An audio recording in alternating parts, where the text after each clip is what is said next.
So I will pay for the ticket, and we'll just leave it at that. As I indicated, you've had 30 arrests, so you know your rights pretty good. You should by now. And you now join a long list of people who also drink and get stupid. I'm in a courtroom with lies. All my courtroom trials are lies. This man believed the courtroom was full of lies. Your name, sir? Jerome Musco Jr. What is your function here today?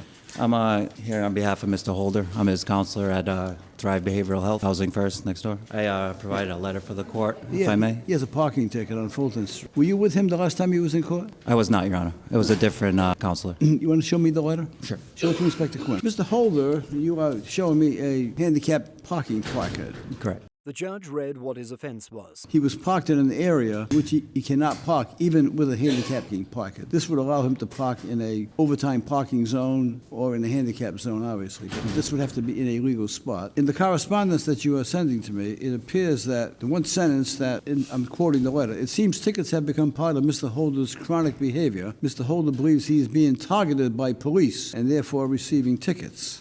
Here's his response to that. Martin Luther King Day tickets for the last 10 years. Every holiday on Martin Luther King Day, I get a ticket. That's what we are working on with him. Maybe it's because, Mr. Holder, maybe it's because you park in areas where you are not supposed to park. Every year on Martin Luther King's Day, I get a ticket. And why do you think that is? Why I think that? Because I'm all about equal rights. So you've come to the conclusion that because you are for equal rights, That's right. I'm all about the truth. I'm in a courtroom with lies. All my courtroom trials are lies. With that, he got on Judge Caprio's nerves. Well, let me tell you a truth. I want to tell you a truth. I want you to be quiet for a minute because I'm going to tell you the truth. Last time you were here, I heard the same story, and I gave you a break, and I dismissed your ticket. And I'm not even sure that it was warranted for me to dismiss it, but I gave you a break. Check out this shocking reveal by the judge. And then you walked out of the courtroom, and just as you walked out at the back door, turned around and gave me the finger. It's a lie. I'm all about the truth. That's a lie. I would never do that. What does his counsel have to say? What do you want to say on his behalf? Your Honor, I'm going to, like I said in the letter, I've just started working with them in this matter and others. And, I asked the court to be lenient. Well, we've been lenient with him in the past. I know, Your Honor. That's all I can do on his behalf. What do you want to say? I'm 63 years of age, and I'm tired of the lies. Here's what the judge asked for. Do you know what I want from you? I want an apology. Saying what? I want an apology for your conduct as you were walking out of the courtroom. You're not going to apologize. I did not do anything like that. Matter is set down for trial. You're coming back. Whatever. Thank you. In this episode, a man claims not guilty. The way he presents himself is a bit bizarre. Are you hurting this morning, Mr. Powell? Speak into the mic, please. Let's say that I was walking all over the place, and yesterday was hump day, and today's Thursday. Now I'm downtown, I'm at Haven Brothers, and I want a cookie, and I buy a cookie. I walk in and out 7-Eleven at least 3 times. I don't know why, but I do it. I don't think the judge gets what he's saying. And then I go to Haven Brothers, and I don't know Mr. why. Powell, before you say anything, I want you to listen to me for 1 minute. You are charged with a misdemeanor. A misdemeanor in this court is punishable by a maximum fine of $500 or 30 days in jail or both. I want you to understand that. You have certain rights. Well, I know you know because you've had over 30 arrests. Explain to you. You probably heard this 30 times before. Yeah. But I want you to listen to what I'm about to say to you against self-incrimination, which means you don't have to say anything. Do you understand those rights? I absolutely do. Here is his plea. Okay, No, sir. how do you plead to the charge? I absolutely plead not guilty, but that's what I believe. This can buy me anything, and I have $1. Why would I need to spend it? Why does it need to go anywhere? We have gold, we have money. Why is it paper? Why is it substance? I don't know, but that's what I know. I don't know why it's right, but it's what I dream. And I don't know if what I dream is right. It just makes sense. Just like if you have peanut butter and jelly, and you add some bread, and you got a knife, is it good? It's common sense to me. If I want to spend $1 on a cookie, sitting in a cell asking, why? I want to know why. Do I have to be discriminated against? You know why? Because I believe in God. That's my belief. Let's say I believe in peanut butter and jelly sandwiches. I have $1 and I believe in God. And Wow. Here's the judge's response to all that.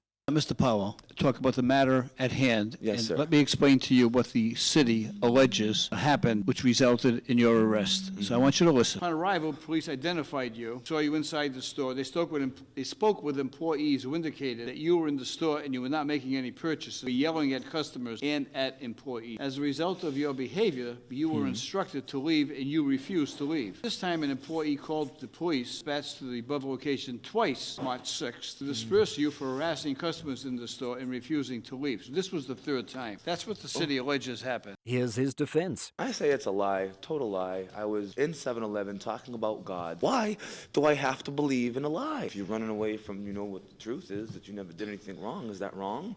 If you're innocent and people judge you because you're supposed to be guilty and you're innocent and everybody else is guilty because you know that you're guilty, does that make you innocent? I don't think he understands what he's explaining either. I just explained to you, Paolo, that you have a presumption of innocence. As you stand before me, you are presumed to be innocent. You have the right to have the city prove beyond the reasonable doubt the allegations contained in the complaint. So again, I'll ask you, based on the explanation, I find that you understand, as I indicated, you've had 30 arrests, so you know your rights pretty good. You should by now. At any rate, Pretty sure, yeah. At any rate, how do you plead to the charge? Not guilty. All right, that means you're going to come back and have a trial. With that statement, he seemed puzzled. The judge would continue anyway. So you are asking to come back and have a trial. Is that what you want? Sir, I just actually really want to be released into society so I can learn more and know that I am innocent and know that is good. All right, I don't want to hear any more speeches. What I want to know is I want to know how you plead, guilty or not guilty. Not guilty. What that means is that I'm releasing you on the following conditions. That you, one, that you will be back here on April 2nd for a trial. You understand that? That you will keep the peace and be of good behavior between now and April 2nd. And if you don't, then you will run the risk of being violated and sent to the ACI. You understand I'm not used that? to that in any way, shape, or form. I am, but I lied. That makes it a truth. You have a history of not appearing in court. If you're not here on April 2nd, a warrant will be issued for your arrest, and you will be held at the adult correctional institutions until the trial. Do you understand that? I absolutely do understand that. Okay, and if you're I released. do, then I will be arrested because I will owe $500 to the state. And if that does happen, then why? grab your stuff, little. It's not the trial. For not holding her son accountable, this woman got Judge Caprio angry, which is unusual. Maria Lopez Carr. Maria, you were before the court on a previous occasion. My son, I believe, did, sir. Well, it was your registration, Yes. right? The motor vehicle was booted. It was before me. Oh, yes, it's got a lovely hat. I charged $140, That is what my son said, yes. and $100 was due to remove the boot, and the balance of $40 was due 3 years ago. That's what my son said, yes. Yeah. And He came on my behalf. I couldn't because of my health. But he never paid the $40 Apparently not. I just found out. after I gave him a big break. I just found out. I That's didn't number know one. that. Okay. The judge asks who drives the car between her and her son. Now, who drives this car, you or your son? My son takes it from the driveway and How puts old is it- your son? Well, then he was 21, full of vinegar, and he still is. He's 24. He's 24 years old. When the judge asked if the son could pay for the ticket, her response ticked him off. Does he work? Yes. All right, so we can help you pay for these tickets. In theory, he could. You know something? I will pay for my I'm ticket. beginning to find out why your son does this, because you make No, excuses I will for pay him. my I understand that. But you give me son, my son, he's off duty. The car's in your name. He's The car's 24 in my years name, old. and I will pay for the ticket, Your Honor. Give him Easier some said than you know how you done. give him some responsibility? You take the keys to the car, you say, okay. My husband passed away 7 years ago, and life has not been easy. So I will pay for it, and we'll just leave it at that.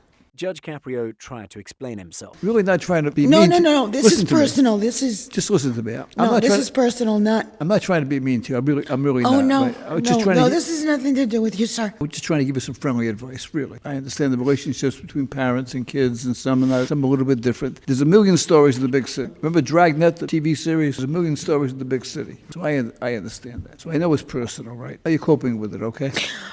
This too shall pass. With both of them now at an understanding, he gave his ruling. I hope you not need that much longer. I hope things turn around. I hope they get brighter for you. Hope you have an opportunity to smile. If I was a little harsh at you at the beginning, I wasn't Oh, doing no, it. Your Honor, you weren't. This is between my I wasn't son doing and it to I. embarrass you or anything else. I'm doing it to try to help you. No, this is between my son and I. Old school family, and whatever this is, family. I know that you're trying to be a great mother. You are a great mother. We got to get your son to join you in that endeavor, okay? Good luck to you. Thank you, Your Honor. Thank you for your kindness. Guess they started off on the wrong foot. Good morning, sir. Good morning. Mr. Panero, you're charged with failure to move. Report of a subject who was refusing to leave. The bartender identified you as that person. You were asked to leave the bar. You went outside and sat on the outdoor chairs used for patrons at the Alley Cat Bar. You began staring everyone down. Bartender said that he asked you to leave, to which you stated, F yourself, gave him the middle finger, and you said, I'm not going anywhere, which time Mr. Wright called the police. According to the police report, you then moved the chair and positioned it on the sidewalk so that no one was able to get by while being forced to walk into the street. According to the report, police spoke with you, told you that if you returned, you would be arrested. Guess what he did? You said you understood that and you left. A short while later, police were notified that you again had returned to the bar and you were sitting down at the table occupied by other patrons and refused to leave, charged with failure to move. Here's his plea.